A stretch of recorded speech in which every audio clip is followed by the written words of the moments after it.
Hello, my fellow modeling and tabletop gaming enthusiasts, and welcome to this week's Konflikt 47 catch-up episode of the Mediocre Modeler Show. As I'm sure many of you have seen, this week's community article was all about the Arsenal of Freedom, and that, of course, is Tesla weapons that are available to the United States and the Commonwealth in Konflikt 47. So if you've read through the article, you already know what we're going to cover. We're going to talk about kind of the history of Tesla weaponry, the different varieties of Tesla weaponry, and then we're going to talk a little bit how it performs on the tabletop. So let's go ahead and get into it. And again, this is all from the article on the community website. So obviously it's called Tesla after Nikola Tesla, who died in 1943 and left a lot of his designs just hanging around. But at the time, the U.S. Army was kind of focused on his electrical power theories. But about mid 1944, a captain of the United States Army by the name of Elliot, Captain Elliot, who was an expert in vehicle electronic systems, kind of recognized Tesla's death ray for what it was, a device which could project a powerful electrical arc over a range of several meters. The issue at the time was it was non-functional because they didn't have anything powerful enough to actually power this device. But with the discovery of Rift Energy, Rift Tech, they were able to come up with a power source for it. And then mounted that to a modified M1 anti-tank gun carriage. So it proved really, really effective in field testing. It fired a crackling arcs of energy over a short but still serviceable distance.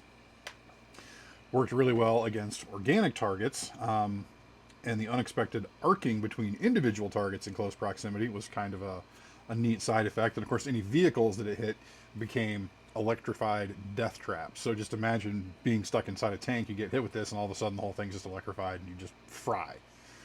That would be awful.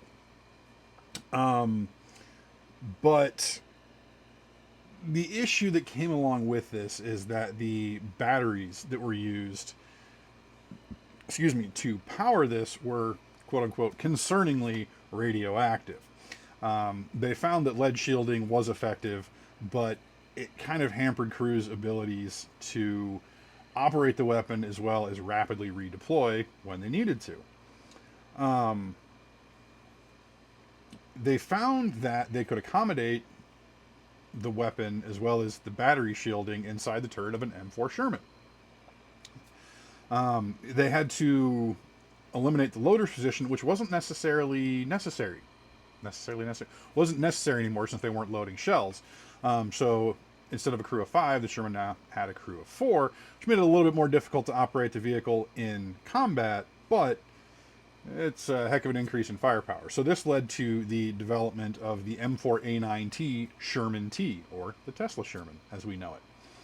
And they would start ramping up production of those and beginning deploying in large numbers about May of 1945. It was very popular and very effective, even if, according to some sources, Sherman T crewmen could be identified by the fact that they glowed in the dark. By August of 1945, Sherman T's were operating in Europe, and the British had been read into the Tesla project. So they began work at the top secret Finch Works in Nottinghamshire. I'm probably still saying that wrong, so apologies. And what they ended up doing in late 1945 was they adapted the Tesla cannon, as it was known, to fit inside of a Cromwell tank. So the Cromwell T was born.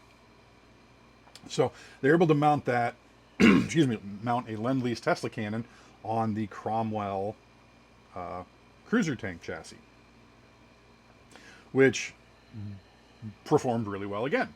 So the Cromwell T began to start replacing Sherman Fireflies because the Fireflies were beginning to struggle up against the new, larger German or Axis and Soviet mechs and tanks, which is kind of what led into some of this next thing.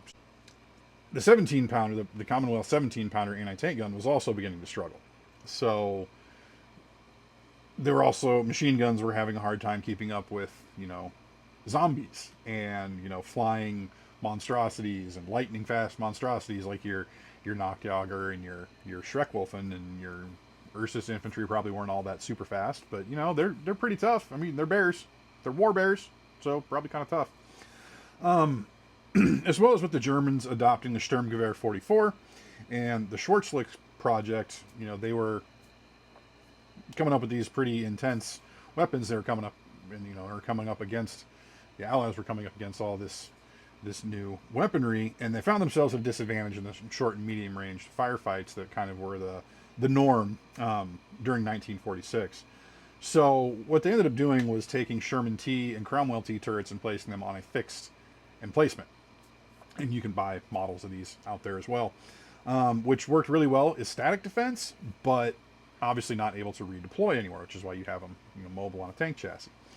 And then with the maturation of infantry heavy armor, that's their word. I'm not smart enough to use that in normal stuff. So with the maturation of heavy armor and further rift tech developments, it was kind of felt that the need for a Tesla cannon on a field carriage kind of outweighed the risks of the battery systems and everything. So the U.S. Army's Captain Elliott's designs were revisited and put into production. They were revisited, revised, and put into production as the M17 Tesla cannon on carriage M3. So that's where we've got our Tesla anti-tank cannon, which I really want to get some.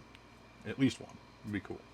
And again, they originally had the crews wearing the lead-lined armor and masks and everything, which kind of hampered their ability to operate the weapons as well as rapidly redeploy their weapon when necessary.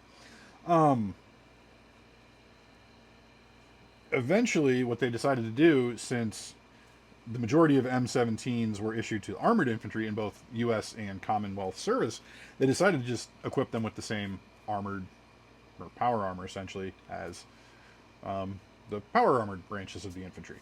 So not only did this provide a lot of radiation shielding, but allowed them to soak up more punishment because they were wearing heavy suits of armor.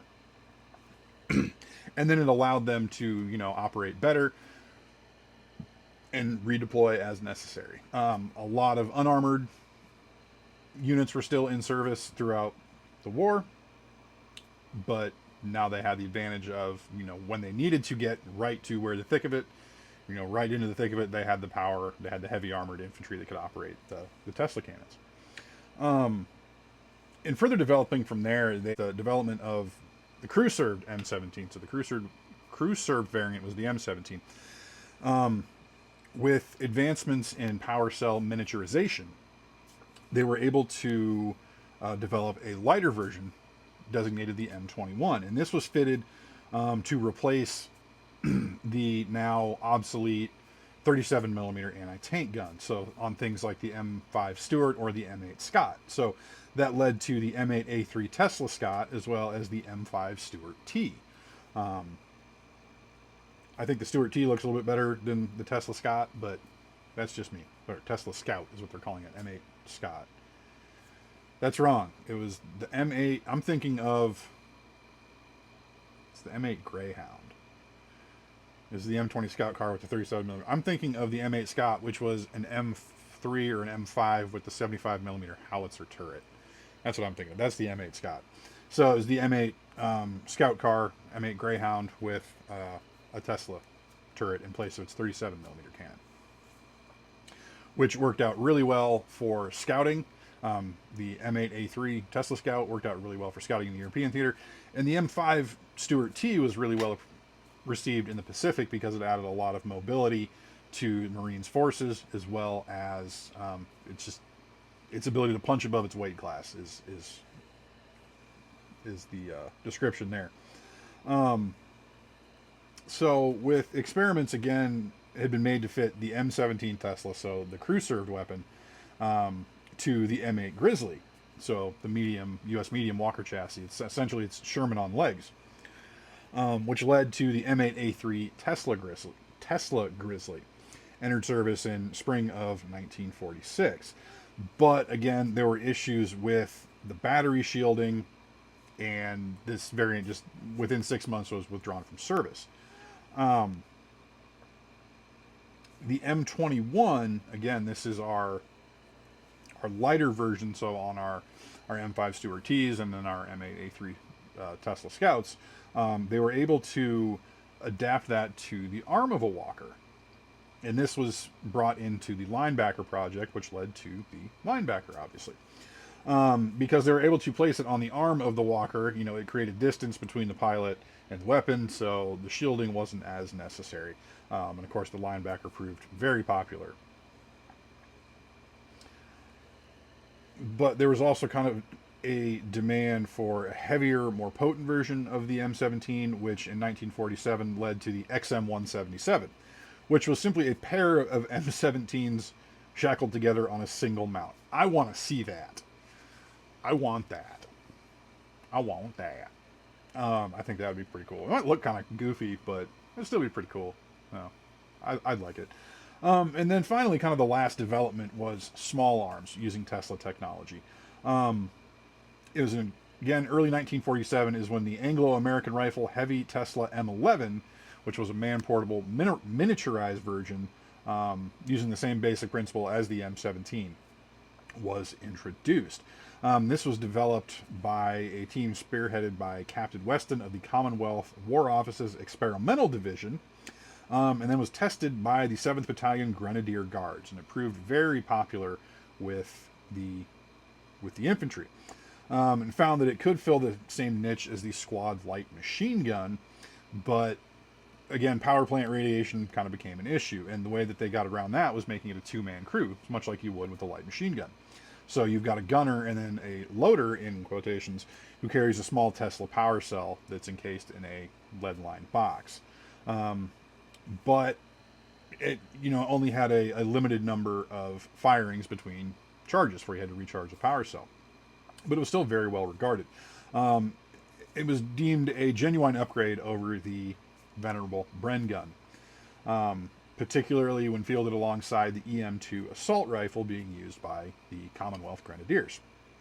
Then the U.S. was very interested in these, but not able to get their hands on a whole lot of them. They ended up issuing them to the Paragon units, who looked upon it very favorably.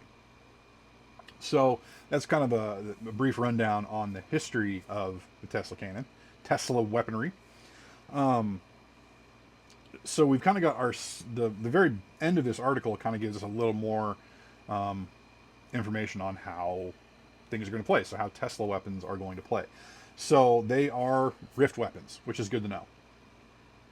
And they're going to have a rift die with them. So standard exhausted surging kind of thing. Excuse me.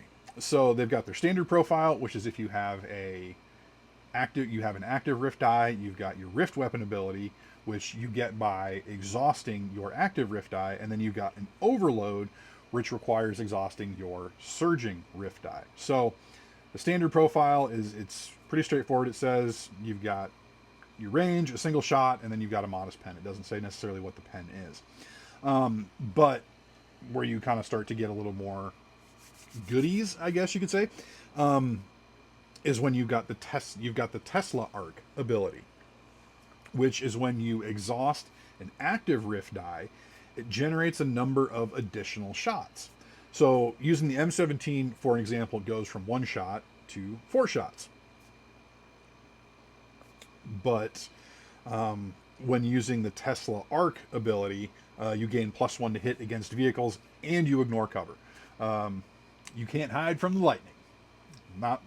They put that in the article. That's not me, but I like it. And if you're fighting the Tesla arc against a single model unit, so say a vehicle or maybe the last man standing, you can combine your total number of hits scored into a single hit, and then the pen value is equal to the number of hits scored. So I'd save that for vehicles and stuff. So that the heavy Tesla rifle in particular can become very dangerous when you've got a squad of them using them against the vehicle. So that could be kind of cool. But then we finally got the overload ability, which allows you to generate double the number of Tesla arc shots. However, this comes at a bit of a cost. The firing unit also suffers D6 -2 Tesla arc hits. So lightning's just going everywhere. It doesn't care. It's indiscriminate. It doesn't, friend or foe, doesn't matter. Anything metallic becomes a potentially lethal conductor. So it can be a little bit risky, but if it's kind of one of those last ditch efforts, maybe that's what you want to do, and just kind of, maybe your unit doesn't have to survive. You never know. So that could be that could be fun to watch as it backfires on people too, which will probably be my case more often than not. So so that runs down what we've got for this week's Conflict 47 article. So our Konflikt Ketchup episode. So just real quick, I'm going to give you guys a quick look at kind of what I've been working on this week. So first things first, I'm just about done. We're about ready to start working on the basing for this. We've got an SS medium mortar team. So just glued those guys onto the base before I started recording. So I'll have those finished up in a couple of days, or probably just, by tomorrow.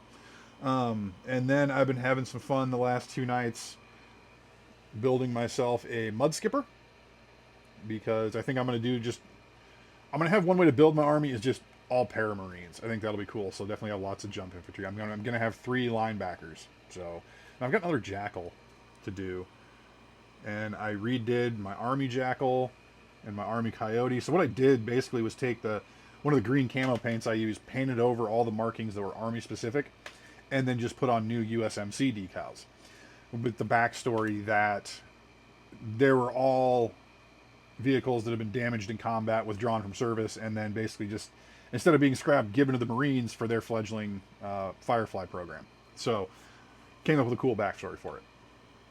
So they're not painted quite the same, but I like it. So anyway, I've got my mud skipper all assembled. I did magnetize the weapon arms so that I can swap between the double bazooka and and they do actually, it does matter which side they go on, between the medium machine guns and the bazookas. And not entirely sure why I decided to do this, but I did magnetize the torso to the legs. It'll make it a little bit easier to paint, so that's cool. That'll be a fun one to do. I think I'm going to paint this one in camo though.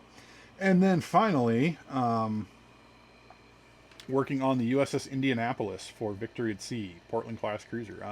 It's all painted. I've got it glossed right now. Put a panel liner wash on it, and then we'll be just about done with this, which means this is the last mini from my starter box that I have to do. I just actually finished my USS Arizona over the last weekend, so that leaves me with only 2 ships. I've got the Iowa and the Alaska to do for Victory at Sea, so I probably need to order some more stuff. So yeah, one more thing to talk about. You guys know how I feel about the current tariff situation, and I had mentioned previously that I was told Warlord had an idea of how they were going to kind of take care of those of us here in the U.S. That are most affected by these tariffs, which I'm still I can't stress how terrible of an idea this is, and borderline unconstitutional and illegal. But I'm not going to go into that right now. Warlord's response was just sent out today via email, where they're being forced to collect the tariff amounts up front at the point of sale. This is a universal requirement being forced on all merchants outside of the United States that are selling product to the United States. What Warlord is doing is they are going to add that additional charge to your total at the time that you order. So you're going to pay that total up front. Once the transaction is completed, once your items have been shipped, they are going to credit your account the amount that you were charged in tariffs. So the example they use is you spend $120. So the additional amount you're going to pay due to the tariffs is $12. So your order total is $132. At that point, you've already exceeded the free shipping amount. So that is your total. Once your transaction is completed, your order has been shipped, you will then get a $12 credit on your account for your next purchase. Speaking specifically to pre-orders that might be outstanding as of this point, which is all Konflikt 47 pre-orders, they are going to take care of the duties and ship those with no additional cost to the consumer. So a very, very incredibly generous response to this situation from Warlord Games. Um, it makes me feel pretty weird. I mean, yeah, it's really awesome for us, but man, they really didn't have to do that. But I very much appreciate that they did. Um, so it makes me feel a lot better about ordering directly from Warlord again. I was worried due to the situation. I was worried that it would just not be feasible to do that anymore, which is really disappointing because Open Day weekends at the end of September, they've got a new exclusive miniature out for Konflikt 47. And I really want to order it, so this makes it a little bit easier to do that. So if anyone from Warlord is watching, thank you very much for your decision to do that. It really is appreciated by those of us here. I know by myself, even if it's just me, y'all really didn't have to do that. So I do appreciate you looking after us and taking care of us like that. So kind of the last thing I'm going to say on the tariffs is they will probably try and say a lot of stuff about this, saying that no, the other countries are paying the tariffs. They're just increasing their prices on you to take advantage of Americans. That is absolutely not the case. They are being forced by the U.S. government to collect these tariffs up front. They don't get to keep any of that money. They then have to remit all that money to the United States Treasury. So this is not in any way, shape, or form merchants trying to take advantage of Americans. They are being forced to collect these fees. So keep that in mind. So yeah, that is this week's Konflikt Ketchup. So I hope you all enjoyed it. Definitely check out the article on the Warlord community website. Read through it yourself. Yeah, and stay caught up to date on everything Konflikt 47 that's going on. So we're less than a month away. So this is gonna be awesome. I'm painting like a madman to try and get stuff done. And I keep buying stuff too. Like my German heavy infantry came the other day. So yeah, it's good. It's good. So thank you very much, folks, for watching. I sure hope you enjoyed the show. Let me know your comments down below. I'm always happy to read your comments and chat with you guys down below. So as always, folks, until next time, may your paints be thin, your brushes be pointy, and your dice be hot.